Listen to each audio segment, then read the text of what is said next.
Mr. Secretary, did you invite Elon Musk for a briefing on war plans with China to the Pentagon? Well, unfortunately, President Trump requested the National Guard in advance, and that was... It took him quite a long time. I'm asking you, as Secretary of Defense, would you have sent in the National Guard and the Marines on that day? We had 140 Capitol Police officers injured. One died the next day. If directed by the President, would you order our military to fire upon protesters? Simple yes or no. Ma'am, we have, as you know, and as this committee knows, we have... In today's world, where billionaires are influencing everything from space exploration to national defense, serious questions are being raised about who controls America's security decisions. A recent congressional hearing highlighted exactly that, with a tense exchange between a representative from Hawaii and the U.S. Secretary of Defense.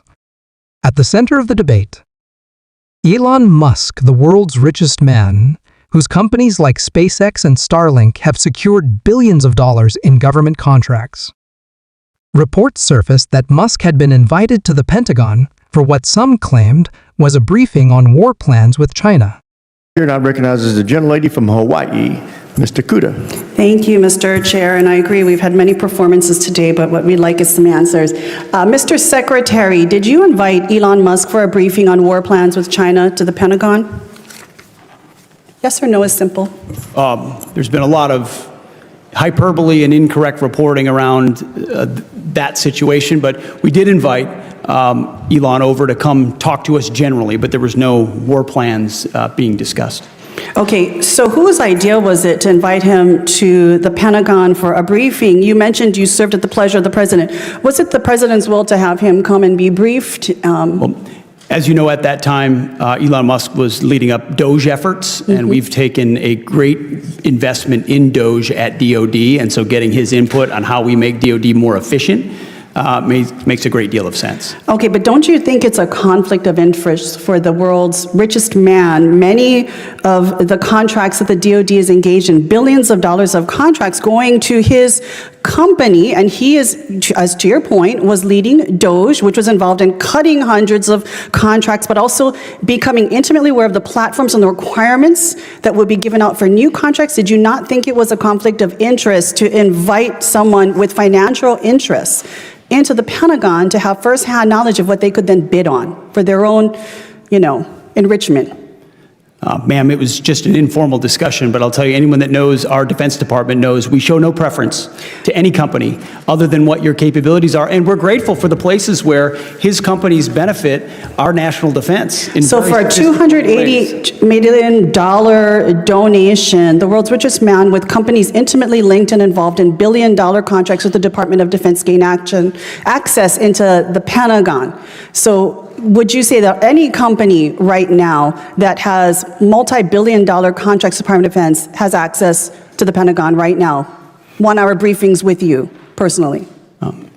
On the regular I think basis, the answer I meet with many people and many different companies and many different aspects of our defense industrial base to ensure we have the best possible capabilities. It would be imprudent to do Well, I'm otherwise. sure for an investment of $280 million, Elon's investors are quite happy that it's come out into the billions. I want to jump questions right now. Mr. Secretary, on January 6, 2021, rioters and looters attacked federal law enforcement officials, vandalized and destroyed federal government property, and caused an estimated $2.7 billion in damages right here at the Capitol.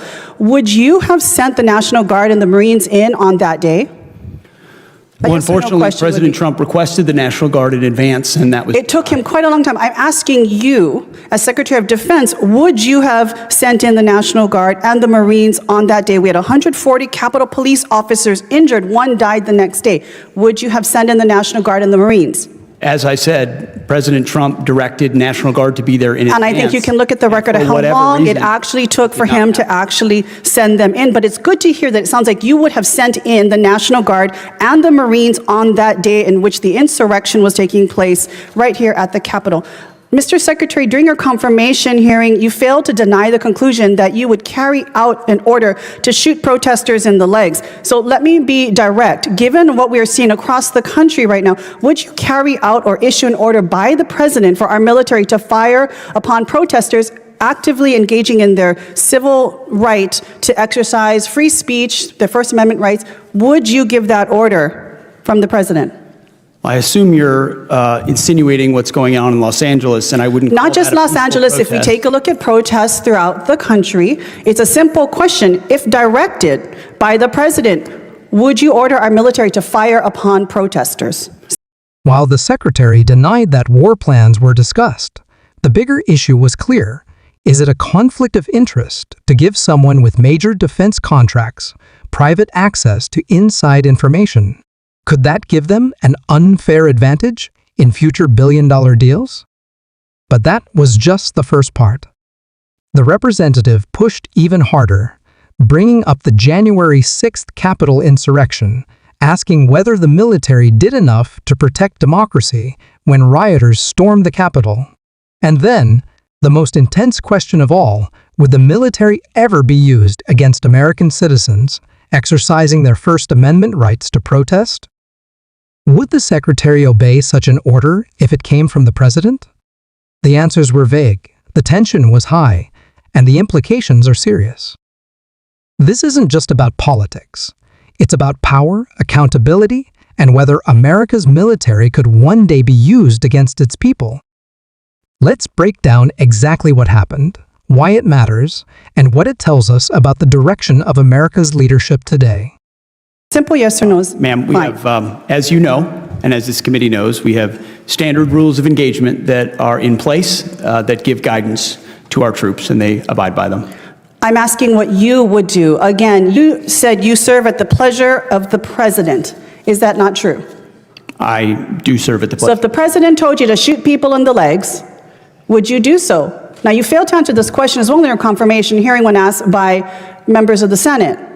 Because I refuse to accept a false hypothetical that's attempting to put me in a corner and make it look like a At representative. a time when we have more Marines and National standard rules of Guard in Los engagement and they are Angeles than followed. we do in Syria and Iran alone, I don't think this is a hypothetical. This is an actual situation that we are dealing with right now. So again, I will ask the question, the last 14 seconds I have, would you order our military to shoot at their fellow countrymen if ordered by the president? I think it's interesting that for 4 years, insurrection was the left's I think we favorite know your word, answer. Thank you, Mr. and that Chair. I when it's yield back. invoked in L.A., they were Gentlelady yields back. Gentlelady's time's expired.